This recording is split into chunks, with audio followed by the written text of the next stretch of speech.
Hey, brothers and sisters, what's up? This is the Reluctant Abi back again. Um, I'm making that mad exodus, and um, man, this has been an eye-opening experience for me as I stayed um just a longer time, and I've seen spots here in Brazil where I wouldn't mind settling down and living. All right, because the more I look at the garbage that is going on in the US, all right, and the more I look at the people that are making decisions for the entire country, even though these people are in the minority as far as viewpoint, all right, but keep this in mind, even though they may be in the minority as far as viewpoint, because they're in Hollywood, as we like to say, they get a platform, and because they're the one that hold the purses. See, this is the problem with the Afro community. Our past, our recent ancestors, in the desire to want to be like the Caucasians, we threw away our own stuff and sold out all of our image to them. Now, let me say this. I'm not too sure that we sold out our stuff because given the society that we're in, when we get big enough, some of the times the people just come for us. Think about this. Nobody that's in the Afro community that's about justice, right? And that know how this country works, believe that Michael Jackson and Prince died naturally or by some freak accident. What's significant about them? They, in their own way, started owning their stuff. Not only that, they became people that showed other people how to own their stuff, and they did it in a major way. So, an accident, police. We know how this country works. All right. And so then we had the burn up with Gillette. Okay. Y'all remember Gillette, the commercial, how pathetic the commercial was. And then I was talking to Sister Chiabala. It might be Chiabea, Bela, okay, Chiabala or more. And she noticed something else about the Gillette ad that was produced. A Razor for Men was produced by a feminist woman that hates men. Understand this. And this woman produced it. Not only did she, and I did not catch it, but if you go back and you look at the ad, the black woman is dressed as a maid, like a mammy, with a man approaching her. All right. The black woman looks like a mammy. All right. This is a very, very, very dangerous precedent. All right. But it isn't like the men have just now become aware of this mess. All right. It's not like the men have, there has been an exodus of men from the US to find good women elsewhere. All right. America, the United States of America, has become too toxic to good men. America has made the good men the bad guy, whereas most of the heinous activity that's going on in America is being done by way of the women. We showed you the stats. We showed you the real impact of the Me Too movement. The Me Too movement did nothing but spurned a whole bunch of liars that used the sympathy of people to unjustly have other people persecuted for things that many of these women did willingly to get into positions that they got, get Hollywood jobs and all the rest of this. You know, we've heard the stories about Casting Couch.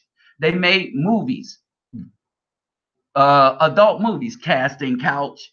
So we know what time it is in Hollywood. We kind of know how they work. All right. There is no freedom for anybody to have, understand this. I'm going to say this carefully. There is absolutely no freedom of speech for anybody but the minority of the people with money in Hollywood. Look at how they shut Kevin Hart up for something that he truly believed in about his own house, dealing with his own children and Caucasian people that are in, if you take their lifestyle, they're 3% of the population. Now, if you add their lifestyle with the money that they have and will, they are in 0.001% of the population. And they get to determine how an Afro man is to govern his house. But wait a minute. This is where I fought Kevin Hart. And I'll probably do a video on this. I fought Kevin Hart because he should have never backed down. He ain't afraid of nothing. No one's afraid of anything. Phobia is an irrational fear of something. Like Indiana Jones. He fears snakes, so he cringes at the sight of a snake. He feels like he's in danger around snakes.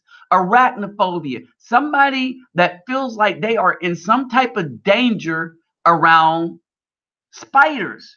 They don't care if it's harmless or not. Okay? Same with people that have a phobia of heights. They can't look down for fear they might fall. No one's afraid of anybody's lifestyle. People just don't like it because they see it as destructive. So people like, you do what you do where you do it, but in my house, I'm not tolerating it. And now they're allowed, here's the thing, they're allowed to have parades, they're allowed to speak, they're allowed to shut down people's businesses, but you're not allowed to speak on how you would feel about your son. In other words, the people have robbed you of your freedom to raise your house. And we already did a video on that. The courts have robbed men of their freedom to raise their house. All right. And it's getting to the point that if men were smart, we would just stop all work on roads and everything and see how these people like it. Period. That's the answer. Men don't do crap. If we can't say nothing about our own house, then we don't need to fix crap. Just stop all work. Just take a day and stop all work on everything. Just the men. See how well the women pick up the slack. All right. So as I was in a conversation with a very beautiful woman, I got to see her in her natural self. Right. And as I was talking to them, the woman is from Honduras. So we was talking about the culture, and I was like, this is something that we would like to know about. It's one of the reasons I would like to have her come and speak, because from somewhere else there is a culture, right? There is a culture that we're not allowed to have here in the land of freedom, which means it's not the land of freedom. And I want y'all to understand this. The new slave masters are now this 0.1% of a particular lifestyle that holds the money in Hollywood, who now control the women, and they're the ones that's putting these women up front to destroy men and the image of men by putting in a false narrative that don't apply to men. Now, let me say this. A false narrative that don't apply to men. What's my beef with the black woman?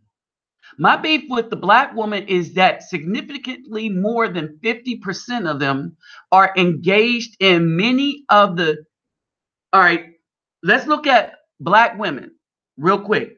The reason I have a problem with black women in general and not men in general, and I can't have a problem with... I have a problem with simps, because simps in general have a particular behavior. I can't say, again, we bring in thugs. I really don't talk about thugs because a lot of thugs listen to my channel and they be like, yeah, we wrong for that. And I know this is because some of them, when they hear my voice, man, you that dude. I'll be like, yeah. Because one or two people heard me, they passed it around. So it's going around the hood. They know I'm telling the truth is because they're living the truth that I'm telling. With their mamas, with these women, with all the rest of that. All right. So they live in that truth. They see it. All right. Some of them, they going to keep doing what they're doing. Some of them wish they could change. All right. So that's why I don't get on them. The simps, as a group, will attack other men. They won't go after the thugs. They won't go after any evil thing that the women do. All right. The black women. Now, I talk about them because that's the culture I know. I know for sure. This is the culture I'm seeing with my own eyes. Now, in every statistic that I put up, I don't put up the statistic not including everybody, is because to make my point, I need the comparison of all the rest of the women. You understand? So when y'all saw the statistics on HIV, I had what the black women were at 13%, 65%, but I needed the comparison of all the rest of the women that was in the United States, and she outnumbered all the rest of the women. And even if you double them combined on the HIV thing, they still don't come up to, let's see, 65. Yeah, that would give them 65%. That give them 35%. All right, so they barely passed if you double their numbers. Understand it.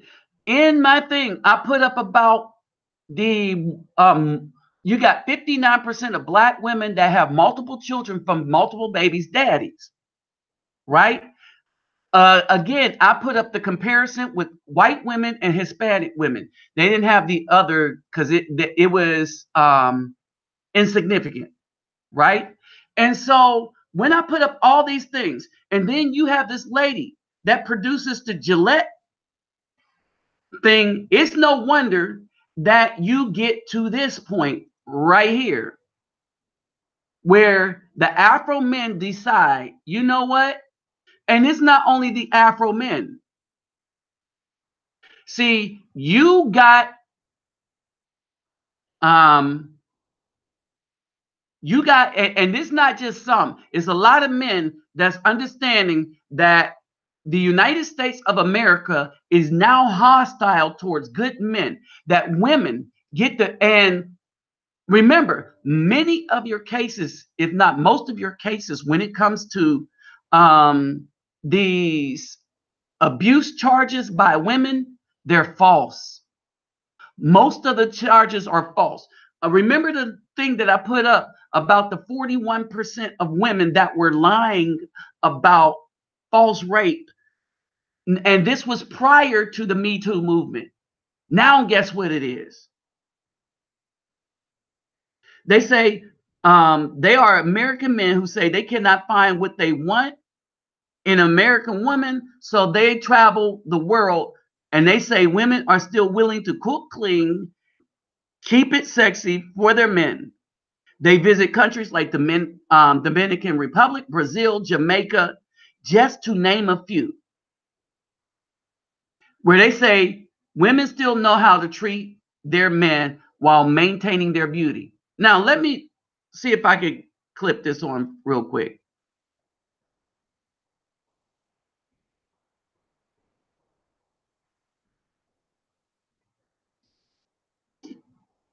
All right, let me skip it up a few little bits. There are American men who say they can't find what they want in American women.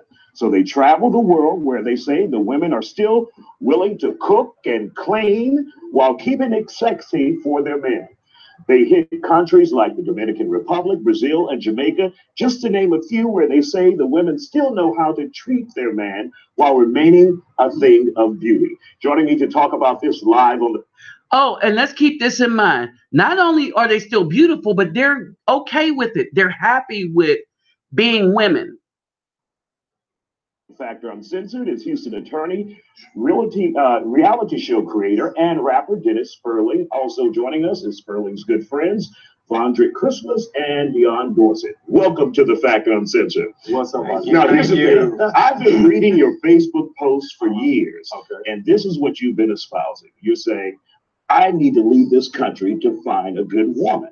Yeah. Okay. See, first of all, no backtracking. Like the way you no backtracking. Like that. That's exactly what he said. I don't know why, and this is the problem with these men. Once they get a little bit of fame, right? In order to keep, because some of their things are women, in order to keep them, they start backtracking from what they said. All right? We don't need to smoke, man. We don't need that type of smoke. And yes, we do need that type of smoke. It's not worth the squeeze. I work all my life. I do everything I can to please my wife, and then she divorces me. 70% of marriages are brought to divorce by the women in those relationships. So clearly people aren't happy. Look at the marriage rate. Look at the depression rate that we have. I think people need to get out a little bit more. But more importantly, it's something that I like. These guys, I know that they don't feel the same way I do, because my Facebook page has a diverse group of guys with different ideas. And so this is just what works for me, you know? And so what works for you guys? So I would say that early on, I felt very much like Dennis felt. I was like, I didn't feel celebrated.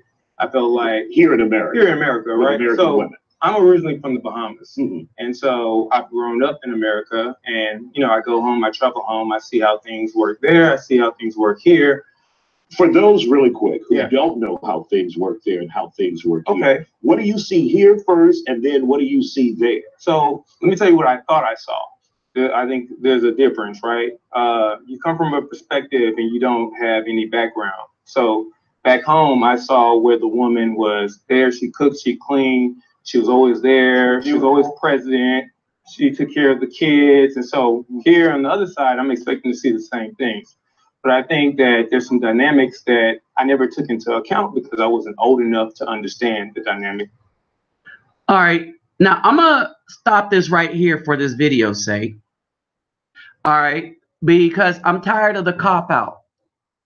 All right. They're going to talk about, well, slavery. Hold on. They're going to talk about how hard slavery was in the United States. All right. They're going to talk about and the black woman had to go through that dynamic, slavery in the United States. All right. They had to go through all these laws in the United States. Here's the piece of crap bull that nobody is trying to mention about this so-called narrative that the black woman had it so hard, so much harder than everybody else. Is bull. And you know why it's bull? Because when you look at the slave trade, the people that was dying twice as fast as the people in the United States, because we were indigenous to the land. That's why we were so effective at running away. We were indigenous to the land. We could blend in. If you were coming from Africa, coming up through New York, remember, only 350,000 males, African slaves, and well, let me put it this way, 350,000, 2/3 of that were men, right? And we keep this in mind. The women were always the concubines and or wives of the Caucasian men that was in slavery, because they helped them to enslave the Africans. They helped them run the plantations, this, that, and the other. And not only that, in the face of their Caucasian wives, who knew that their men, the men was having it, getting it on with the black women, understand, many of them weren't slaves. Some of them were the wives or mistresses of the slavers. All right. So remember, only 1/3 was women. Think about this. And of the third that was women, most of them were attached to the Caucasian. This is what they don't want to tell you. Now, when you get to the indigenous women that were already here, they went through some of the same trials and tribulations as the men. All right. So let's break something else down too.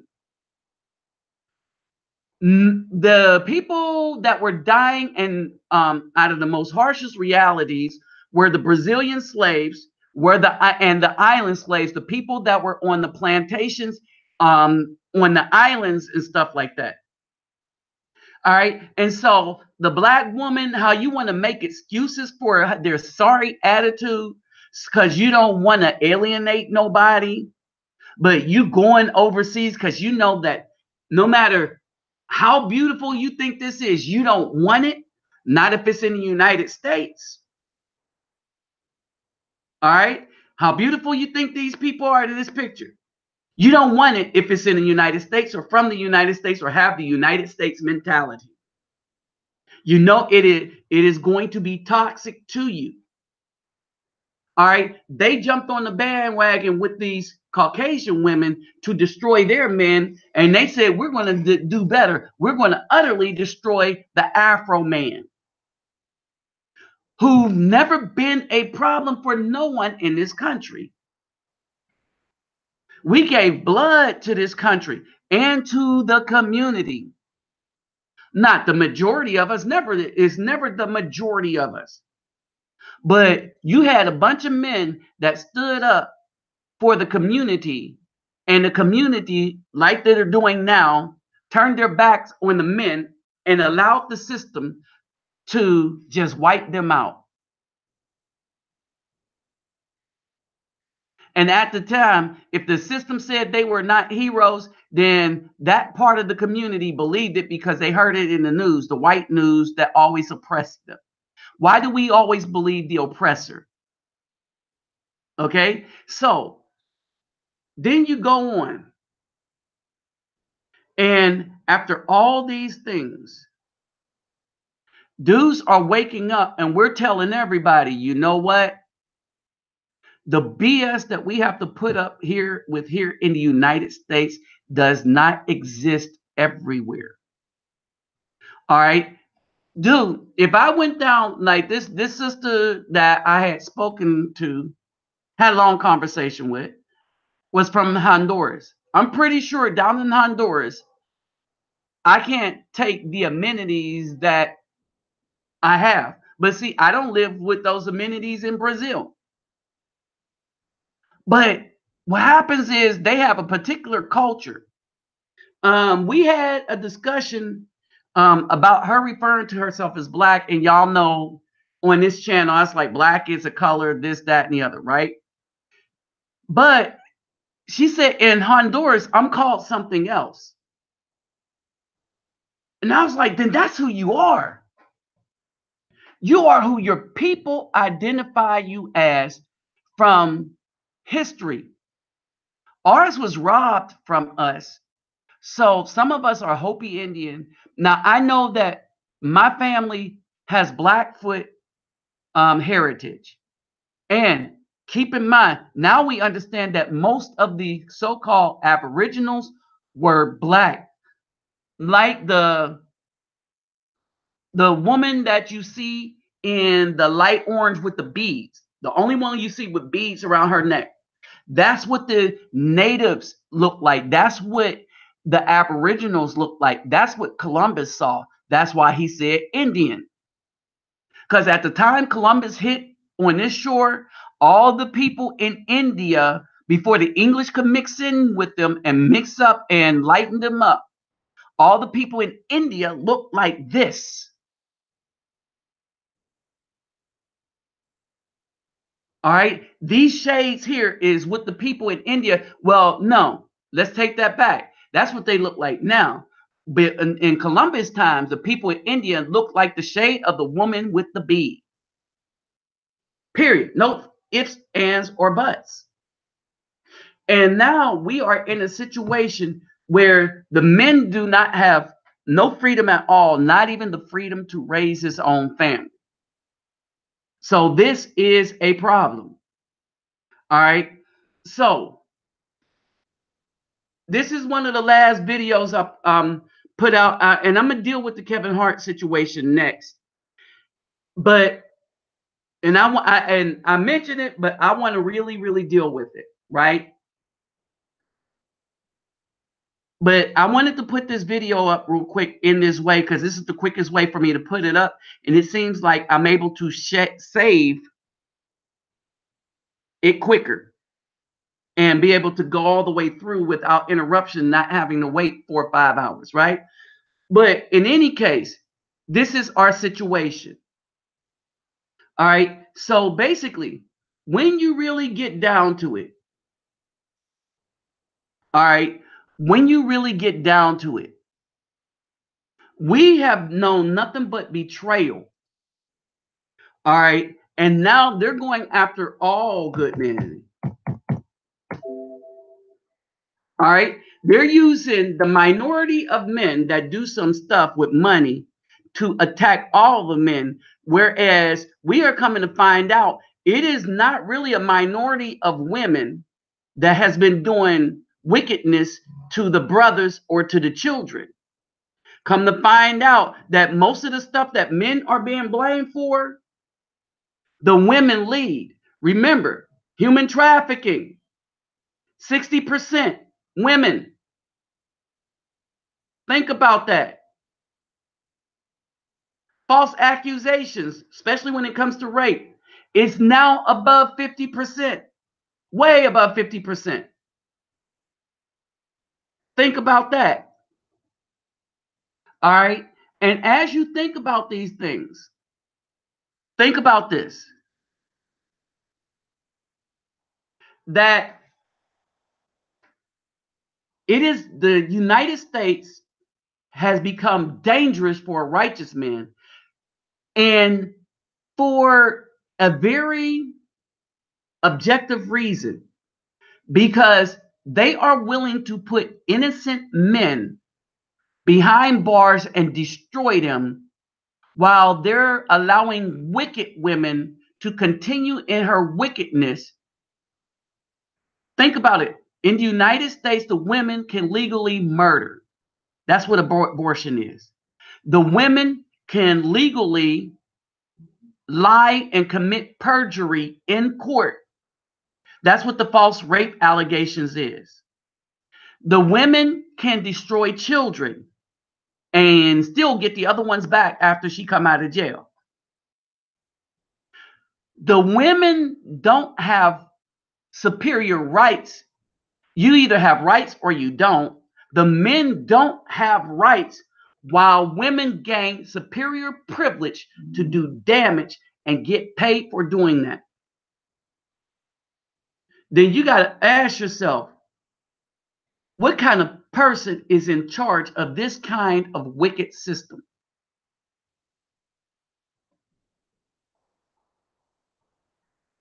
We understand that it's a spirit here, but it is a spirit that no longer welcomes anything good here. And understand that good men are leaving because nobody wants the wicked women abroad. All right, all these women going somewhere looking to find husbands, they don't want them. Oh, everybody will hit. Don't get it twisted. And just because they'll hit don't mean that these men want them.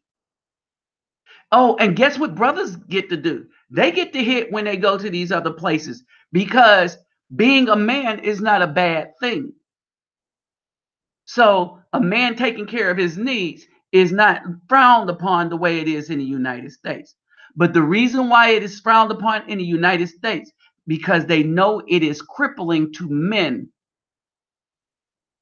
to not be able to have the touch of a woman to the point it messes them up to where they feel like it's not worth living anymore.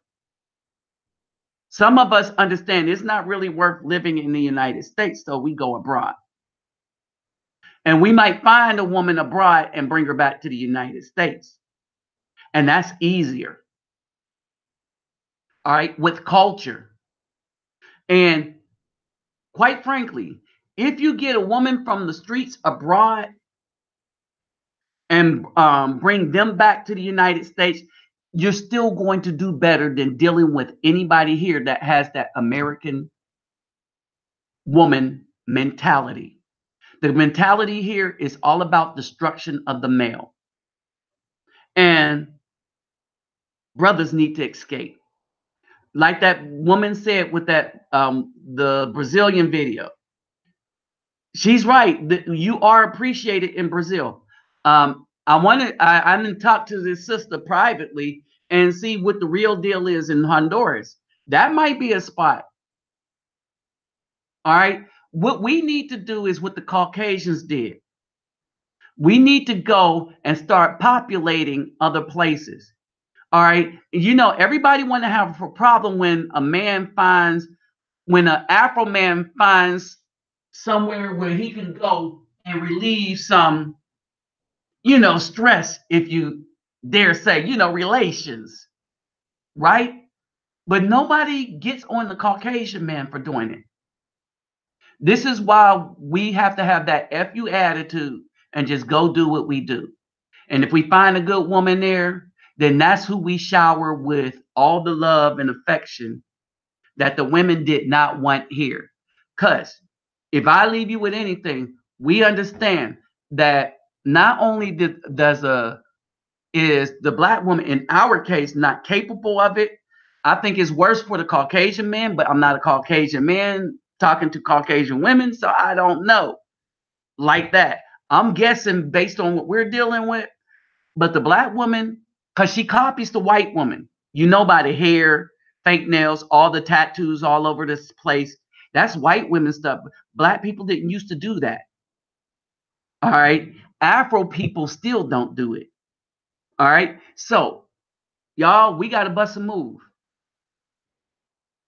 But it's looking more like this. A lot of brothers are waking up. It's not this, we don't want it anymore. Unless you're coming from somewhere else, or we find this in another country, we're looking at the American woman and saying, nope, not worth it. Not worth the hassle, not worth the grief. Now, let me see who popped in. Say greetings real quick, and I'll holler back, y'all. Okay, so what's up, Ducati Royal? Lord Vader. Ah, Chiabella Amor. Okay. NGA TV, Antonio Johnson, Christopher Daly.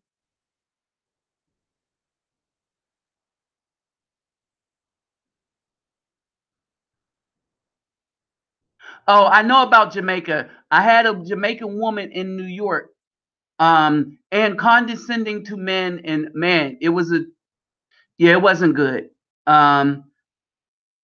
Omega Dreads, Prince Diamond, Elijah Watson.